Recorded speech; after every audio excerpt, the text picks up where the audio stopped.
आपण बीड जिल्हा कलेक्टर कार्यालयासमोर आपण आलेलो आहोत। कलेक्टर ऑफिसच्या समोर अनेक लोक त्यांच्या मागण्यासाठी उपोषणाला बसलेले असतात। त्यापैकी बंजारा समाजापैकी काही नागरिक त्यांच्या मागण्यासाठी उपोषणाला बसले आहेत। तर त्यांचे जे प्रमुख आहेत त्यांच्याशी आपण बातचीत करत आहोत। काय नाव आपलं? परमेश्वर जाधव। पण काय मागण्या आहेत आपल्या? आमच्या मागण्या एवढेच आहेत। आमचे बंधू सतीश पवार हे आम्हाला एसटी आरक्षण मिळावा यासाठी ते उपोषणाला बसलेले आहेत। आमची जर पाहता भारताला स्वातंत्र्य होऊन खऱ्या अर्थाने बंजारा समाजाला अजून न्याय मिळालेला नाही आहे। अजून आमचा बंजारा समाज ऊसतोड आणि विविध क्षेत्रामध्ये काम करत आहे। तर आपण जर पाहत असाल तर आंध्र प्रदेश, हैदराबाद, तेलंगणा येथे आमचा बंजारा समाज एसटी प्रवर्गात आहे आणि महाराष्ट्रात वेगळ्या प्रवर्गात आहे। तर आमची एवढीच इच्छा आहे, महाराष्ट्र शासनाला आणि केंद्र शासनाला आम्ही सांगू इच्छितोय की आम्हाला हैदराबाद गॅजेट लागू करून आम्हाला ज्या सुखसुविधा आहेत त्या संपूर्ण सुखसुविधा आम्हाला मिळो, म्हणून आज सतीश पवार हे आमचे बंधू आमरण उपोषणाला बसलेले आहेत। किती दिवसापासून उपोषणाला बसले आहात आपण? 11 तारखेपासून आम्ही इथे उपोषणाला बसलेलो आहोत। उपोषण किती दिवस चालणार आहे आपलं?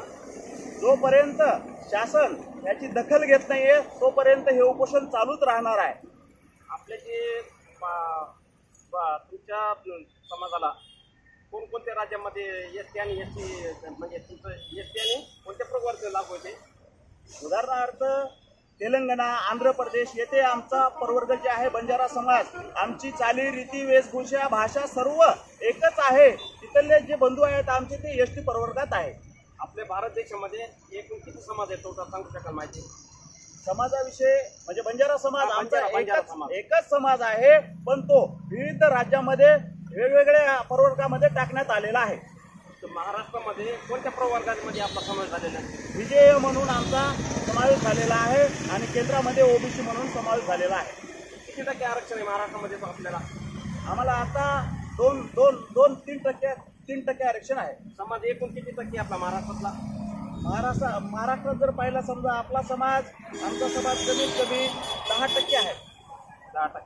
10% म्हणले तर मग 2% तुम्हाला आरक्षण कसं कमी होत आहे ना? पण बाहेरच्या मग त्यासाठीच आमची अशी अपेक्षा आहे की जो बाहेरच्या राज्यामध्ये जो आंध्र प्रदेश, तेलंगणामध्ये ज्या सुखसुविधा आहेत तिथे आमचे जे बंधू एसटी प्रवर्गात आहेत, आमचे गोरगरीब जे मुलं आहेत त्यांना ते एसटी प्रवर्गात समावेश करून सगळ्या सुखसुविधा मिळाव्या। पण याबाबत आपण महाराष्ट्र शासनाला, महाराष्ट्र राज्याचे मुख्यमंत्री, पंतप्रधान किंवा इतर आणखी विभागालाच आपण निवेदन दिले आहे का? हो, निवेदन आम्ही दिलेलं आहे आणि 15 तारखेला उद्याच्या 15 सप्टेंबरला आम्ही इथे मोठ्या प्रमाणात मोर्चा काढणार आहे। यामध्ये पूर्ण बीड जिल्हा आणि बीड जिल्ह्यातील बाहेरील पण बंजारा बांधव येथे उपस्थित राहणार आहे। म्हणजे आम्ही कलेक्टर ऑफिसवर धडक मोर्चा काढणार आहे। बरं, आपल्या आरक्षणाला कोणकोणत्या पक्षाने, आमदार, खासदार किती लोकांनी पाठिंबा दिला? आतापर्यंत बंजारा समाजाच्या या मागणीसाठी 22 आमदारांनी पाठिंबा दिलेला आहे। लेखी पत्र दिले त्यांनी? लेखी पत्र दिलेले आहे। आणि जे बाकी विरोध करणारे काही लोक आहेत का?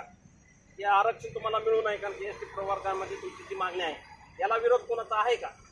सध्या तरी ते ओपन मध्ये आलेले नाही आहेत। ज्यावेळेस त्यांचा विरोध येईल ते आपल्या समोर येऊन जाईल। जसं मराठा आरक्षणाला कोणतीमध्ये त्यांचा समावेश गॅजेटनुसार त्यांना समावेश केला, तसं गॅजेटनुसार तुम्ही मागणी करता का? तुमचे वैयक्तिक मागणी कसे सांगू शकाल माहिती? गॅजेटनुसार गॅजेटमध्ये बंजारा समाजाचा बंजारा आणि लमाडी जसा उल्लेख आहे आणि आमची जी संख्या आहे त्याच्यामध्ये सगळे नोंदी आहेत, त्यानुसारच आम्ही मागणी करत आहे। असे आम्ही वरवर मागणी करत नाही।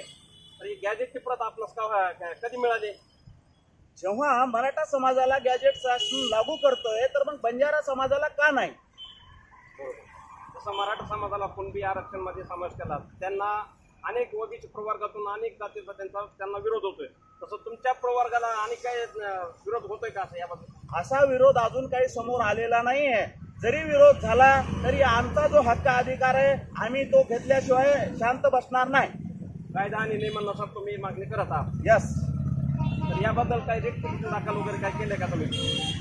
आमचे जे तज्ज्ञ लोक आहेत यावर टीम काम करत आहे आणि आमचं 15 तारखेला बीडमध्ये मोर्चा ठरलेला आहे. त्यानुसार आम्ही मोर्चा पण काढणार आहे. तुमचे बंजारा समाजाचे अभ्यासक वगैरे कोणी आहेत का? मग त्यांचं काही नियोजन करत आहेत का? म्हणजे पुढील दिशा त्या ठरवण्यासाठी हो. शासनाने जर आरक्षण दिलं नाही तर पुढची काय दिशा असेल?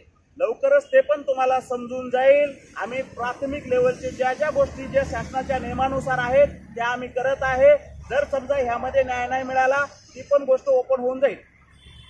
तरी उपोषण बदले त्याचं नाव काय म्हटलंय? सतीश शामराव पवार. त्याची बातचीत करू शकता? हो यस. बरं, आपलं नाव काय? सतीश शामराव पवार. त्यांनी काय अन्न पाणी वगैरे घेतलंय का? आवाज निघत नाही त्यांचा. अन्न पाणी वगैरे काही नाही आहे. तर शासनाला एवढं सांगणं आहे, तुम्ही जशी दुसऱ्या उपोषणाची दखल घेताय तर तशी आमच्या बंधूची पण दखल घेणे गरजेचे आहे. तुम्हाला समानता येथे ठेवणं गरजेचं आहे. किती दिवस उपोषण चालणार आहे आपलं?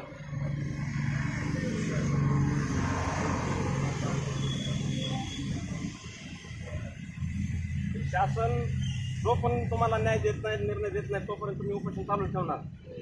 प्रकृतीची वगैरे काळजी काय तुम्ही घेणार नाही काय? प्रकृती तर तुमची ढासळ चाललेली आहे सध्या. 2 दिवसापासून अन्न पण नाही असं तुम्ही त्यांचं सांगतात. तुम्ही आता सध्या तुमच्या समोर इथं किती लोक बसणार? आणखी तुम्हाला पाठिंबा येणार आहेत? आणि किती लोक तुमच्या उपोषणाला साथ देणार आहेत? बीड जिल्ह्यातील संपूर्ण बंजारा बांधव ह्या उपोषणाला साथ देणार आहे. तसेच महाराष्ट्र आणि भारतातील सर्व बंजारा समाज ह्या गोष्टीची दखल घेणार आहे.